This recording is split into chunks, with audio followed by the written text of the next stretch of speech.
बिस्मिल्लाहिर्रहमानिर्रहीम अस्सलाम वालेकुम एवरीवन। आज मैं आप लोगों के लिए लाई हूँ एप्लिक वर्क। एप्लिक के बहुत ही अच्छे और बहुत ही खूबसूरत डिज़ाइंस और लेटेस्ट एंड न्यू डिज़ाइंस हैं और डिफरेंट कलर्स पर बनाए गए हैं। और वन कलर ड्रेस है तो उस पर मल्टी कलर की एप्लिक की गई है जो बहुत खूबसूरत एंड बहुत ही यूनिक लग रही है। और ये जो है वो टॉप है जिस पर एप्लिक की गई है। अब किसी भी डिज़ाइन पर, किसी भी शर्ट हो, फ्रॉक हो और टॉप हो, लॉन्ग मैक्सीज हो, जिस टाइप का भी आपको ड्रेस अच्छा लगता है अब वैसी सिलाई करवा कर और उस पर एप्लिक करवा सकते हैं।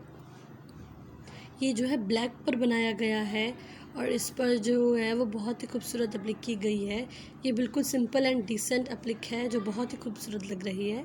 ये जो है वो बैक है एंड ये जो है शिफॉन के दुपट्टे पर भी एप्लिक की गई है। लॉन का ड्रेस है और ये भी शिफॉन के ड्रेस पर जो है वो एप्लिक की गई है।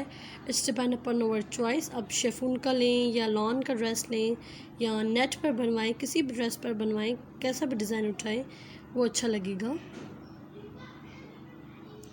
और ये जो है फुल फ्रंट पर एप्लिक है जो बहुत ही यूनिक और बहुत अच्छी लग रही है। एंड ये जो है पैनल्स पर एप्लिक की गई है, सिंपल है, बहुत डिसेंट भी है।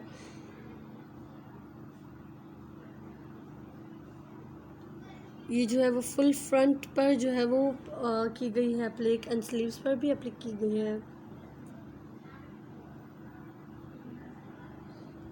Thanks for the watching. Please subscribe our channel and don't forget to click the bell icon.